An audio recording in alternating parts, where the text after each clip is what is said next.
على رسول الله محمد وعلى آله وصحبه أجمعين. ஒவ்வொரு வருடமும் நடைபெறக்கூடிய மாரிஸ் போட்டி நிகழ்ச்சியுடைய குறிப்பேடு ஒவ்வொரு மாதமும் வழங்கப்படுகின்றது. அந்த அடிப்படையில் இந்த மாதத்துக்குரிய மனன போட்டியின் குர்ஆனுடைய மனன பகுதியில் சூரத்துல் கஹஃபுடைய 98வது வசனத்திலிருந்து 102வது வசனம் வரைக்கும் மனனம் பெறுவதற்காக வேண்டி கொடுக்கப்பட்டுள்ளது. அதே போன்று ஹதீஸ் மனனத்தில் قال رسول الله صلى الله عليه وسلم صلاة في مسجدي هذا أفضل من 1000 صلاة فيما سواه إلا المسجد الحرام رواه مسلم عن أبي هريرة رضي الله عنه. எங்களுக்கு எல்லாருக்கும் தெரிஞ்ச ஹதீஸ், அதிகமாக நாங்கள் அமல் செய்யக்கூடிய ஹதீஸ் தான் இந்த நன்மையை அடைந்து கொள்ளக்கூடிய ஹதீஸ் தான். நபி ஸல்லல்லாஹு அலைஹி வஸல்லம் அவர்கள் கூறினார்கள், என்னுடைய இந்த பள்ளிவாசலில், நபி ஸல்லல்லாஹு அலைஹி வஸல்லம் பள்ளிவாசல் மஸ்ஜித் நபவி, அந்த பள்ளிவாசலில் ஒரு தொழுகை தொழுதால் அஃதலு மின் 1000 ஸலாத்தின் ஃபீமா சிவாஹு, அது அல்லாத வேற பள்ளிவாயல்களில் 1000 தொழுகை தொழுவதை விட சிறந்ததாகும். இல்லல் மஸ்ஜிதுல் ஹராம், மஸ்ஜிதுல் ஹராம் மக்காவிலே இருக்கக்கூடிய மஸ்ஜிதுல் ஹராமை தவிர. இதுக்கு உலமாக்கள் அவர்களுடைய விளக்கத்தை சொல்லும் பொழுது நபி ஸல்லல்லாஹு அலைஹி வஸல்லம் அவங்க இதுல சொல்லிக்கிறாங்க, மஸ்ஜித் நபவியில தொழுதா எத்தனை நன்மை கிடைக்கும்? 1000 இல்லை, 1000-ஐ விட கூட.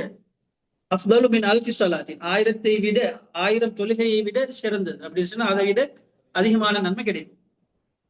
மக்கால தொழுதுன்னு சொன்னா வேற, அதுக்கு வேற ஹதீஸ் இருக்கு, 1,00,000 ஹதீஸ்ன்னு சொல்லி ஆட்கள் வாய் தவறி அல்லது மக்காவில் 1,00,000 மதீனாவில் 50,000 சொல்லி சொல்லுவாங்க. வாய் தவறி அல்லது அவங்க அந்த அங்க 1,00,000 சொன்னா இங்க அறவாசி, அந்த அடிப்படையில சொல்லுவாங்க. ஹதீஸ்ல இருக்குது 1000 தொழுகையை விட சிறந்ததா. இதுல இமாம் நவவி ரஹிமஹுல்லாஹ் அவங்க சொல்றாங்க என்னன்னு சொன்னா, நபி ஸல்லல்லாஹு அலைஹி வஸல்லம் அவங்க ஸலாத்துன் ஃபீ மஸ்ஜிதி ஹாதா, இந்த என்னுடைய பள்ளிவாசல் அப்படின்னு சொன்னா, நபி ஸல்லல்லாஹு அலைஹி வஸல்லம் அவங்க இருக்கிற பொழுது நபியோட பள்ளி எப்படி இருந்துச்சு? விஸ்தரிப்பா இருந்துச்சா? இந்த காலம் மாதிரி இருக்கல்ல. இப்ப நபி ஸல்லல்லாஹு அலைஹி வஸல்லம் அவங்களுடைய பள்ளி எந்த அளவு இருந்ததோ அந்த பள்ளிக்குள்ள மட்டும்தான் அந்த நன்மை கிடைக்கும் என்று சொல்லி இமாம் நவவி ரஹிமஹுல்லாஹ் அவங்க சொல்றாங்க. அப்ப அந்த இடத்துல போய் அதை தேடி போய் தொழுகிறது தான் சிறந்ததுன்னு சொல்லி சொல்றாங்க. ஆனா பல உலமாக்களுடைய ஏகோபித்த கருத்து என்னன்னு சொன்னால், ஒரு பள்ளி வாசல் அது விஸ்தரிப்பு நடக்கும் பொழுதெல்லாம் அந்த பள்ளியுடைய எந்த அளவு இருந்ததோ அதை விட அது பெருசாகும் பொழுதெல்லாம் அதோடைய அந்த சட்டம் வரும். ஒரு பில்டிங் சிறுசாக இருக்குது, பக்கத்துல இருந்து சேர்த்து கட்டி ஒரே பில்டிங் ஆக்கினேன்னு சொன்னா ஒரு பில்டிங் தானே அது. அதே மாதிரி பள்ளி எந்த அளவுக்கு இந்த காலத்தில் மஸ்ஜித் விஸ்தரிப்பா இருக்கிறதோ அந்த அடிப்படையில் எங்க தொழுதால் பள்ளி வாசலுக்கு உள்ளால, ஏன்னா மஸ்ஜிதி என்று சொல்லி இருக்கிறாங்க சொல்லுவாங்க. மஸ்ஜித் சொன்னா பள்ளிவாசலில் தொழுதுன்னு சொன்னால் இந்த நன்மை கிடைக்கும். பள்ளிவாசலுக்கு வெளியே தொழுதால் சாஹான்னு சொல்றோம், முத்தம் இருக்குது பள்ளிக்கு வெளிப்பகுதி, பாத்ரூம் எல்லாம் இருக்குது, அந்த பகுதியில் தொழுதா கிடைக்குமா அந்த நன்மை?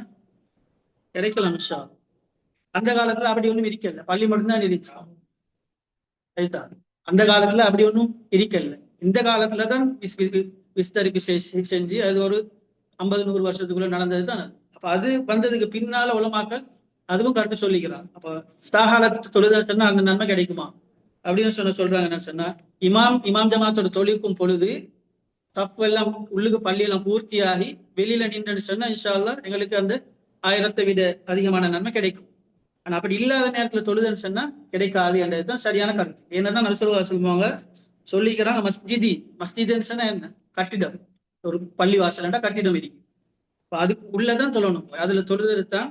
இப்ப அந்த அடிப்படையில அதுல தொழுதால் அந்த நன்மை கிடைக்கும் இன்ஷா அல்லாஹ். நாங்களும் பொடுபோக்காக அல்லது தெரியாம பிரிந்திருப்போம். இதுக்கு பின்னால போனேன்னு சொன்னாலும் பள்ளி உள்ள போய் தொழுதுட்டு வர்றதுதான் எங்களுக்கு சிறந்தது. அடுத்த அடிப்படையில் பார்த்தேன்னு சொன்னா சாகால பாத்ரூம்கள் இருக்குது. அப்ப அந்த இடத்துல அந்த நன்மை கிடைக்குமா? கிடைக்காது. அதே மாதிரி தான் ஏத்திகாஃப் இருக்கும் பொழுது மஸ்ஜித் உள்ளதான் இருக்கணும். மஸ்ஜித் வெளியிருந்தேன்னு சொன்னா நன்மை கிடைக்குமா? பாத்ரூம் எல்லாம் இருக்குது, அந்த அடிப்படையில கூடாதுன்னு சொல்லி உலமாக்களுடைய கருத்து இருக்குது. அப்ப அந்த அடிப்படையில பள்ளி உள்ளால தொழுதாதான் மஸ்ஜித் நபவியில் 1000 நன்மை, 1000-ஐ விட அதிகமான நன்மை கிடைக்கும். மஸ்ஜிதுல் ஹராமில் மக்காவில், மக்கா என்ற ஊர் முழுமையாக அந்த நன்மை கிடைக்கும் என்றது தான் அதிகமான உலமாக்களுடைய கருத்து. எந்த அடிப்படையிலும் சில உலமாக்கள் சொல்றாங்க பள்ளிக்கு தான் போகணும் என்று சொல்லி. பேணுதல் என்னது? சோம்பரப்படாமல் நேரகாலத்தோட போய் உள்ளுக்கு போய் தொழுதுட்டு வரதுதான் சிறந்தது. ஆனா அல்லாஹு தஆலா எல்லாத்துக்கும் கூலி தரத்துக்கு போதுமானவனாக இருக்கிறான். அடுத்து இந்த மாதத்துக்குரிய துஆ மனனத்தில் அடக்கஸ்தலத்திற்கு சென்றால் ஓதும் துவா, கபிரிஸ்தானுக்கு மையவாடிக்கு சென்றால் ஓதக்கூடிய துவா. நபி ஸல்லல்லாஹு அலைஹி வஸல்லம் அவங்க மையவாடி போனால் எந்த முறையில் நடந்து கொள்ள வேண்டும் என்று ஒழுக்கங்கள் கற்றுத்தந்திருக்கிறார்கள். அதே போல் அதுக்குரிய துவாவையும் சொல்லி தந்திருக்கிறார்கள். நபி ஸல்லல்லாஹு அலைஹி வஸல்லம் சொன்னார்கள், ஃபஸூருஹா ஃபஇன்னஹா துஸக்கிருக்குமுல் ஆখিরা.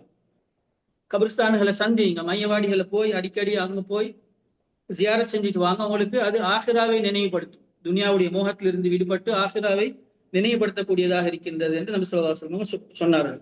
இப்ப அங்கே போய் நாங்கள் என்ன செய்ய வேண்டும்? நபி ஸல்லல்லாஹு அலைஹி வஸல்லம் கூறினார்கள், இந்த துவா ஓத வேண்டும். மைய அடக்கம் செய்யப்பட்டிருக்கிறவருக்கும் துவா செய்யணும், எங்களுக்கும் அதோட சேர்த்து துவா செய்யறதுக்காக வேண்டி நபி ஸல்லல்லாஹு அலைஹி வஸல்லம் பல துவாக்கள் கற்று தந்திருக்கிறார்கள். அதுல இலகுவான துவா, அஸ்ஸலாமு அலைக்கும் அஹ்லத் தியாரி மினல் முஃமினீன வல் முஸ்லிமீன் வ இன்னா இன்ஷா அல்லாஹு லலாஹிகூன் அஸ்அலுல்லாஹ லனா வ லகுமுல் ஆஃபியா.